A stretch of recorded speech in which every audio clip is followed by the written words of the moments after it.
चंपाक इलाके में शिवखोड़ी से लौट रही बस जो कि कटरा जा रही थी, उसमें आतंकवादियों द्वारा हमला कर दिया जाता है, ओपन फायर, जिसमें बस ड्राइवर सहित 9 लोगों की मौत हो जाती है। जिसके बाद आप तस्वीरें देख सकते हैं कि यहाँ विश्व हिंदू परिषद और बजरंग दल के द्वारा उसके विरोध में प्रदर्शन किया जा रहा है, पुतला भी फूंका जाएगा। ये देखिए, मैं एक बार आपको पहले पोस्टर दिखाऊं तो विश्व हिंदू परिषद बजरंग दल के द्वारा ये पूरा जो प्रोटेस्ट है वो किया जा रहा है। वैष्णो देवी के दर्शन कर लौट रहे श्रद्धालुओं के बस पर आतंकवादी द्वारा किए गए हमले के विरोध में ये किया जा रहा है। आइए क्या करके इनसे बातचीत करते हैं कि इनका क्या कुछ कहना है और इस पूरे प्रदर्शन को लेकर इनका क्या कहना है। क्या नाम है आपका?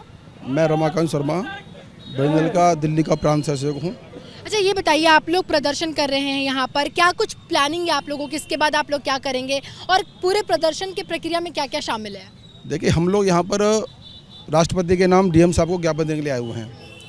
कुछ कार्य एकत्रित हैं, रोषित हैं, हिंदू समाज कुंठित है कि हमारे भारत समाज कुछ आतंकवादी जो जिहादी मानसिकता से पीड़ित हैं, ऐसे लोगों की हत्या की जो समाज में सभ्य समाज के लोग हैं, सज्जन शक्ति के लोग हैं। वो माता वैष्णो देवी दर्शन करने के लिए गए थे, फिर शिवखोड़ी भी दर्शन करने के लिए गए हैं और वहाँ पर उन पर अंधाधुंध फायरिंग की गई है। और फायरिंग भी ऐसे की गई है कि जो पूरी बस थी वो खाई में गिर गई। परिणाम स्वरूप 10 लोग जो हिंदू थे वो मारे गए। आखिर क्या चाहते हैं वो लोग? पिछले 10 वर्षों से जिस प्रकार से आतंकवाद को समाप्त करने का प्रयास चल रहा है और धारा 370 हटने के बाद वहाँ पूरा आतंकवाद समाप्त हो चुका था लगभग। आज वहाँ कश्मीर के लोग, जम्मू के लोग, किसी भी धर्म के हों, वो चैन से जीने का काम कर रहे हैं, आराम से जी रहे हैं और वहाँ व्यवसाय बढ़ रहा है, उनका वो काम बढ़ रहा है। लेकिन आतंकवादी वहाँ के लोगों को ही प्रताड़ित कर रहे हैं। समाज के 10 लोग मारे गए, लेकिन इसका अर्थ ये नहीं है कि समाज शांत बैठा रहेगा।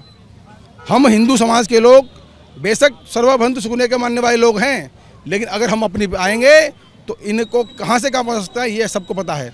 अच्छा, ये बताइए कि आप लोग विरोध प्रदर्शन कर रहे हैं, क्या कुछ मांग है आपकी? क्यों कर रहे हैं आप लोग विरोध प्रदर्शन, और नाम जरूर बताइए।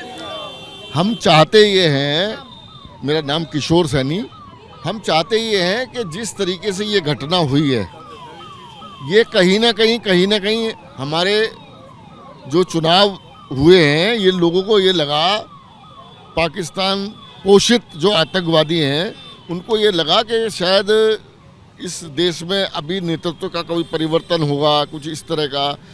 नहीं तो आपने देखा होगा पहले कभी भी कोई ऐसा बीच में हमला नहीं हुआ। 370 हटने के बाद से इस तरह का कोई धार्मिक कम से कम लोगों पर और निर्दोष लोगों पर इस तरह का कोई हमला नहीं हुआ। लेकिन ये हमला होना का मतलब ये है कि ये प्लानिंग है, पूर्व नियोजित है और ये कहीं पोषित पाकिस्तानी लोगों का काम है। अच्छा, क्या आपको आप नाम बताइएगा, और क्या आपको जानकारी कि शपथ ग्रहण जब प्रधानमंत्री ने, उसके 1 घंटे पहले ये हमला हुआ है, यानी कि शपथ ग्रहण समारोह से ठीक 1 घंटे पहले ये हमला हुआ है। खास करके उस मौके को ही क्यों चुना गया, 1 घंटे पहले का समय, क्या कुछ इसके बारे में आपका क्या कहना है? देखिए, मेरा नाम अंकित त्यागी है और जो ये हमला हुआ है ये सिर्फ ये दिखाने के लिए था कि जो हमारी बीजेपी पार्टी शपथ ले रही थी, उसे सिर्फ दिखाने के लिए था कि जो अब सरकार बनी है, विपक्ष के दिमाग में ये था कि जो सरकार बनेगी वो दब जाए, वो डूब जाए और ये आतंकवादी घटनाएं बढ़ती चली जाएं। क्योंकि पहले भी यही था, जब कांग्रेस का राज हुआ करता था तो घटनाएं बढ़ती थी और ये दिखाने के लिए था कि सरकार चेंज हो रही है और सरकार चेंज होने से जो अब दबाव बनाएंगे वो दबाव ऐसे बनता रहेगा। तो लेकिन ये दिमाग से निकाल दें कि सरकार बदलेगी नहीं, वही आदमी रहेंगे, वही पक्ष रहेगा और वही दावेदारी रहेगी और ऐसे ही बदला लिया जाएगा जैसे बदला पहले लिया जाता था। अच्छा, पिछले 2-3 दिनों की बात करूं तो ये तीसरा हमला है जो हुआ है, आतंकी हमला ये तीसरा है। पहले बस पे हुआ, फिर आज आपने अगर सुनी होगी खबर तो वहाँ जो हमारे जवान मौजूद थे उन पर भी गोलियां चलाई गई, जिसमें कुछ जवानों की मौत भी हुई है। तो इस तरीके से लगातार जो पिछले कई दिनों में आतंकी हमला हो रहा है, ये आखिर इसके पीछे क्या कारण हो सकता है? क्यों अभी ही टारगेट किया जा रहा है देश को? पहली बात तो आपको एक बात क्लियर कर दूँ कि जवानों की मौत नहीं होती है, बलिदान होते हैं, वो शहीद हुए हैं। शहीद हुए हैं, शहीद नहीं बलिदान। शहीद तो उर्दू का शब्द है जिसका हम इस्तेमाल नहीं करते। ठीक है, बलिदान। ठीक है जी। दूसरी बात, सबसे पहले तो मैं इसके पीछे के कारण पे प्रकाश डालूं तो एक हमारे यहाँ कहावत है कि घर में नहीं है दाने अम्मा चली बनाने। कटोरा लेके भीख मांग रहा है पाकिस्तान, और उससे बड़ा जो कारण है जो हमारे घर में भीतर घाती बैठे हुए हैं। कुछ पार्टियां ऐसी हैं जो चाइना को, पाकिस्तान को का समर्थन चाहती हैं, उनके समर्थन से भारत में सरकार बनाना चाहती हैं। ये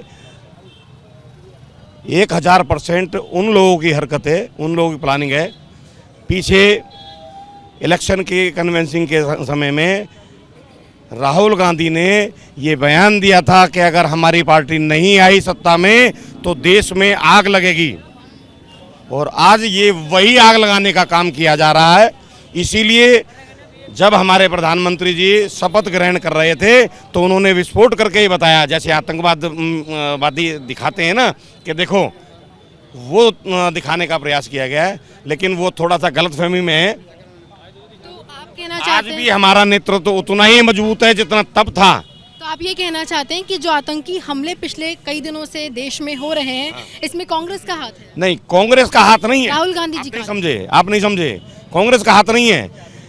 कांग्रेस के भड़काऊ जो बयान हाँ, कांग्रेस के जो लोग मदद करने के लिए विदेशों में बिठा रखे हैं उनका हाथ है, मतलब जो ठीक है ना। बयान दिए गए, अब उसमें कांग्रेस कितनी इन्वॉल्व है, ये कांग्रेस को अपने चरित्र को देखना होगा। वो चाइना में एग्रीमेंट करके आते हैं, आज तक वो एग्रीमेंट पता नहीं लगा कि क्या असाइनमेंट था उसके अंदर, क्या शर्तें थी, क्या लेने गए थे और क्या देने गए थे। राहुल गांधी ने आज तक नहीं बताया, ठीक है ना। तो ऐसे ही वो कभी उनके जो नेता लोग हैं वो पाकिस्तान की तारीफ करते हैं, पाकिस्तान को बताते हैं कि साहब डर के रहिए उनसे, उन पर भी एटम बम है। तो इसका मतलब क्या है? इसका मतलब तो ये है कि वो उनको कह रहे हैं कि अरे तुम लोग उठो तो सही, हम लोग इधर से अंदर से हमला करेंगे, उधर से बाहर से तुम हमला करना। ये वही हो रहा है।